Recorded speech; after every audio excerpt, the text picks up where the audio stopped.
Amortisation. நம்ம loan எடுக்கும்போது காருக்கு, வீட்டுக்கு, பர்சனல் லோன் இந்த மாதிரிலாம் எடுக்கும்போது இந்த வார்த்தையை கேள்விப்பட்டிருப்போம். இந்த அமார்டைசேஷன் அப்படின்னா அதுக்கு ஸ்ட்ரெயிட் மீனிங் என்னன்னு பார்த்தோம்னா, அந்த பிரின்சிபலையும் இன்ட்ரெஸ்ட்டையும் பிரித்து நமக்கு மொத்தமாக ஒரு பேமெண்ட் ஷெட்யூல் கொடுக்குறாங்க இல்லைங்களா, அதுதான் அந்த அமார்டைசேஷன் அப்படின்னு சொல்கிறது. அது வந்து நம்ம லோன் வாங்கி ஃபஸ்ட்டு டியூ ஆரம்பித்து கடைசி டியூ நம்ம கட்டுற வரைக்கும் இருக்கக்கூடிய அந்த ஒவ்வொரு மாதமும் நம்ம எவ்வளோ கட்டுறோம், பிரின்சிபல் எவ்வளோ கட்டுறோம், இன்ட்ரெஸ்ட் எவ்வளோ கட்டுறோன்னு சொல்கிறது தான் இந்த அமார்டைசேஷன் ஷெட்யூல் அப்படிங்கிறது. ஒவ்வொருத்தரும் லோன் எந்த லோன் எடுத்தாலும் அந்த ஷெட்யூல் வந்து அந்த நிறுவனம் கொடுக்கணும்.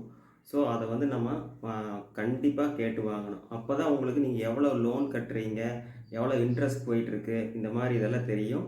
இனிமேல் லோன் எடுக்கிற மாதிரி இருந்தால் தயவுசெய்து அந்த ஷெட்யூல் வாங்குறதுக்கு மறந்துடாதீங்க.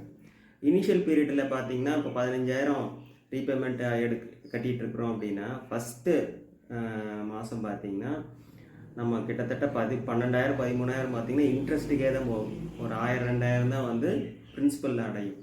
ஸோ நாளாக ஒரு 5 வருஷம் லோன் அப்படின்னா கடைசி வருஷம் தான் பார்த்தீங்கன்னா பிரின்சிபல் அமௌண்ட்டுக்கு அதிகபட்ச அமௌண்ட்டு போயிட்டுருக்கும். ஸோ இந்த அமார்டைசேஷன் ஷெட்யூலை எந்த லோன் எடுத்தாலும் மறக்காமல் கேட்டு நம்ம வாங்கிக்கணும்.